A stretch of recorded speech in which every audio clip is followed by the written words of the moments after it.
নমস্কার বন্ধুরা, আপনাদের সবাইকে এআর স্টাডি জাংশন চ্যানেলে স্বাগত। আগের ক্লাসে আমরা ডব্লিউবিসিএস মেন্স বাংলা পেপারের একটা অত্যন্ত গুরুত্বপূর্ণ টপিক সম্পাদকীয় চিঠিপত্র লেখার নিয়মাবলী দেখেছিলাম। আজকের ক্লাসে আমরা সেই নিয়মাবলীর উপর ভিত্তি করে একটা গুরুত্বপূর্ণ মডেল অ্যান্সার লিখে দেখাবো। আশা করছি এই ভিডিওটি শুরু থেকে শেষ পর্যন্ত দেখলে সম্পাদকীয় চিঠিপত্র সম্বন্ধে আপনাদের আর কোনো দ্বিধা থাকবে না। তো চলুন শুরু করা যাক। সবার প্রথমে আমাদের কাজ হবে প্রশ্নটিকে ভালোভাবে পড়ে নিতে হবে। তো চলুন পড়া যাক। সাইবার অপরাধ ও ডিজিটাল নিরাপত্তা। ইন্টারনেটে আর্থিক জালিয়াতি, হ্যাকিং এবং ব্যক্তিগত তথ্য চুরির মতো সাইবার অপরাধ বেড়ে চলায় সাধারণ মানুষের সচেতনতার প্রয়োজনীয়তা নিয়ে সম্পাদকীয় চিঠিপত্র লেখো। তো এই প্রশ্নটি পড়ার পর সবার প্রথমে আমাদের কাজ হবে এখান থেকে কিছু কিওয়ার্ড খুঁজে বের করা। আমাদের এটা বুঝতে হবে যে পরীক্ষক আমাদের কাছ থেকে কি জানতে চাইছে। তো দেখুন, এখানে একটা কিওয়ার্ড রয়েছে সাইবার অপরাধ, তারপর ডিজিটাল নিরাপত্তা, এবং তারপরে আমরা যদি দেখি তাহলে আমরা দেখব যে সাইবার অপরাধ কী ভাবে হচ্ছে সেটা কিছুটা দেওয়া আছে প্রশ্নের মধ্যে, এবং সবথেকে বড় বিষয় যেটা মানুষের সচেতনতার প্রয়োজনীয়তা আছে সেটা লিখতে হবে, এবং এই পুরো চিঠিটাকে সম্পাদকীয় চিঠিপত্র ফরম্যাটে লিখতে হবে। বোঝা গেল? এরপরে এই ধরনের যদি প্রশ্ন আসে তাহলে আমরা শুরুটা কিভাবে করব? সবার প্রথমে আমাদের কাজ করতে হবে, খাতায় মার্জিন দিতে হবে। দেন বাঁ পাশের উপরে আমরা যে প্রাপক, সেই প্রাপকের নাম লিখব। তো সবার আগেই আমরা লিখব মাননীয় সম্পাদক সমীপে। তারপরে একটা কাল্পনিক পত্রিকার নাম, এবং তার ঠিক নিচে কাল্পনিক পত্রিকার যে নাম আমরা লিখলাম সেই ঠিকানা লিখব। তারপরে এটি কমপ্লিট হয়ে যাওয়ার পর আমরা বিষয় লিখব। এবার বিষয়টা কিভাবে লিখব? আমরা যে প্রশ্নে কিওয়ার্ডগুলো পেলাম সেই কিওয়ার্ডগুলো দিয়ে আমরা বিষয়টা লিখব। যেরকম আমরা পেয়েছিলাম সাইবার অপরাধ, জনসচেতনতা, এগুলো পেয়েছিলাম। তাহলে সেরকম কিওয়ার্ড দিয়ে আমরা এখানে লিখেছি সাইবার অপরাধের ক্রমবর্ধমান বাড়বাড়ন্ত এবং ডিজিটাল নিরাপত্তায় জনস্বার্থে সচেতনতার প্রয়োজনীয়তা। হলো। এরপর সম্বোধন করলাম মহাশয় দিয়ে।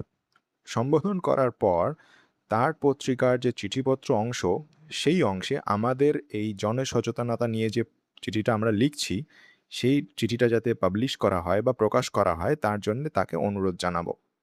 কিভাবে জানাবো? আপনার বহুল প্রচারিত ও জননন্দিত সংবাদপত্রের চিঠিপত্র স্তম্ভে নিম্নলিখিত জনস্বার্থ সংশ্লিষ্ট বিষয়টি প্রকাশের জন্য সবিনয় অনুরোধ জানাচ্ছি। ব্যাস, এটুকু আমাদের ভূমিকা লিখলে হয়ে যাবে। এরপর আসবো আমরা মূল অংশে। মূল অংশে যখন আমরা লিখব তখন সবার আগে আমাদের লিখতে হবে সাইবার অপরাধটা এখন কেমন অবস্থায় বা সাইবার অপরাধ এখন কি, সেটা আমাদের বোঝাতে হবে। তাহলে এখানে আমরা লিখেছি ডিজিটাল বিপ্লবের এই যুগে আমাদের প্রাত্যহিক জীবন ইন্টারনেট ও প্রযুক্তির ওপর আক্ষরিক অর্থেই নির্ভরশীল হয়ে পড়েছে। কিন্তু এই প্রগতির সমান্তরালে এক অন্ধকার অধ্যায়ের সূচনা হয়েছে, যার নাম সাইবার অপরাধ। তাহলে এখানে আমরা সাইবার অপরাধ সম্পর্কে একটা ভূমিকা দিয়ে দিলাম যে সাইবার অপরাধটা কি। এরপরে এখন কি অবস্থায় আছে। বর্তমান বিশ্বে ও আমাদের সমাজে প্রায় প্রতিনিয়তই সাধারণ মানুষ অনলাইন আর্থিক জালিয়াতি, হ্যাকিং, সোশ্যাল মিডিয়ায় ব্ল্যাকমেল এবং ব্যক্তিগত তথ্য চুরির শিকার হচ্ছেন। হয়ে গেল, আমাদের মূল অংশটার কিছুটা দেওয়া হয়ে গেল। এরপরে আমরা কি করব? এরপরে এই যে সাইবার ক্রাইম বা সাইবার অপরাধগুলো হচ্ছে, এর ফলে মানুষের কি ক্ষতি হচ্ছে তার বাস্তবসম্মত উদাহরণ আমাদের দিতে হবে। যেমন আমরা এখানে দিয়েছি একটি ওটিপি বা অজানা লিঙ্কের ফাঁদে পড়ে মুহূর্তের মধ্যে সর্বশান্ত হচ্ছেন বহু সাধারণ নাগরিক। নর্মালি হয় আমরা কোনো ওটিপি প্রায়ই শুনি যে ওটিপি দিয়ে বা কোনো লিঙ্কে চাপ দিয়ে মানুষ বহু টাকা হারাচ্ছে। এরপর প্রযুক্তির এই আগ্রাসী অপব্যবহার আজ এক মারাত্মক সামাজিক ব্যাধিতে পরিণত হয়েছে। ব্যাস হলো। এর পরের প্যারাতে আমরা যেটা করব যে প্রাতিষ্ঠানিক সীমাবদ্ধতা, মানে সরকার স্টেপ তো নিচ্ছে কিন্তু তা সত্ত্বেও এটা কমছে না। এর কারণ কি কি? এখানে লেখা আছে যে আইন শৃঙ্খলা রক্ষাকারী বাহিনী সাইবার সেল বা বিশেষ থানা তৈরি করে অপরাধ দমনের চেষ্টা করলেও সাইবার অপরাধীদের নিত্য নতুন কৌশলের সামনে তা অনেক সময়ই অপর্যাপ্ত প্রমাণিত হচ্ছে।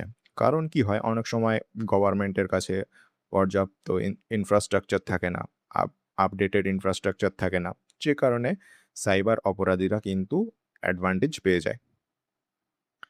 এরপর যদি আমরা দেখি, আমরা বলেছিলাম যে যদি আমাদের প্রশ্ন সম্পর্কিত কোনো উদ্ধৃতি মনে পড়ে তাহলে সেটা আমরা লিখব। তো তেমনই একটা লিখেছি আমরা, এই প্রযুক্তিগত বিপন্নতা দেখে এই অমোঘ বাণী মনে পড়ে। কি বাণী? না, জ্ঞান যেখানে সীমাবদ্ধ, বুদ্ধি সেখানে আড়ষ্ট, মুক্তি সেখানে অসম্ভব। এর মানে কি? জ্ঞান আসলে সাইবার অপরাধের মূল বিষয়টা কিন্তু, এই যে সাইবার অপরাধটা হচ্ছে এর মূল অংশ হচ্ছে আমাদের জ্ঞানের অভাব। আর এই যে জ্ঞানের অভাব সাধারণ মানুষের মধ্যে, এটার সুবিধাই নিচ্ছে সাইবার অপরাধীরা। তাই বলছে যে জ্ঞান যেখানে সীমাবদ্ধ, বুদ্ধি সেখানে আড়ষ্ট। যদি আমাদের জ্ঞান না থাকে তাহলে আমরা কোনো কিছুতেই এগোতে পারবো না। তো তাহলে সেই সমস্যা থেকে মুক্তি পাওয়াটাও কিন্তু আমাদের পক্ষে অসম্ভব হয়ে দাঁড়াবে। এরপর তাহলে আমরা সমস্যার সব কথা লিখে দিলাম। তাহলে বলেছিলাম যে সমাধানটাও আমাদেরকে দিতে হবে। এর সমাধান কি হতে পারে? যে প্রকৃতপক্ষে সাইবার দুনিয়ার এই চোরাবালি থেকে মুক্তির একমাত্র উপায় হলো প্রযুক্তিগত জ্ঞান ও চরম সতর্কতা। ডিজিটাল নিরাপত্তা নিশ্চিত করার প্রথম এবং প্রধান দেওয়াল হলো আমাদের ব্যক্তিগত সচেতনতা। বোঝা গেল? তাহলে এটা হচ্ছে আমাদের একটা সমাধান আমরা দিয়েছি। এরপরে আমরা আরো সমাধান দিয়েছি, সেটা দেখা যাক। শক্তিশালী পাসওয়ার্ড ব্যবহার করা, আর্থিক লেনদেনে গোপনীয়তা বজায় রাখা এবং কোনো প্রলোভনে পা না দেওয়ার মতো প্রাথমিক শিক্ষা আজ প্রত্যেকের থাকা আবশ্যক। তাই শুধু প্রশাসনের ওপর দায় না চাপিয়ে বিদ্যালয় স্তর থেকে শুরু করে সর্বস্তরে ডিজিটাল লিটারেসি, তাহলে ডিজিটাল লিটারেসি কিন্তু খুবই ভালো একটা পয়েন্ট, বা সাইবার নিরাপত্তা সংক্রান্ত প্রচার চালানো দরকার। এই বিষয়ে একটি জোরালো ও ব্যাপক জনমত গঠন হওয়া আজ সময়ের দাবি, যাতে সাধারণ মানুষ নিজেই নিজে সুরক্ষা কবচ হয়ে উঠতে পারেন। তাহলে এখানে শুধু আমরা প্রশাসনকে দোষারোপ করছি না, প্রশাসনের সাথে সাথে সাধারণ মানুষকে সচেতন হতে হবে। তবে উভয় পক্ষের সহযোগিতায় কিন্তু এই সাইবার অপরাধীদের দমন করা সম্ভব। তাহলে এইভাবে আমরা কিন্তু আমাদের চিঠিটার উপসংহার লিখলাম। এরপরে আমাদের কাজ হবে ডান পাশে বিনীত লিখে তার নিচে ক খ গ লেখা। কারণ এখানে আমরা কিন্তু নিজেদের নাম লিখতে পারবো না কোনো মতেই। এবং ঠিক এর ডান পাশেই লিখতে হবে স্থান। স্থানটা কি লিখব? পরীক্ষা কেন্দ্রের নাম লিখতে পারি। তো আমরা এখানে পরীক্ষা কেন্দ্রের নাম দিয়েছি। আর তারিখ, যে তারিখে আমরা লিখছি সেই তারিখের এখানে দিতে হবে।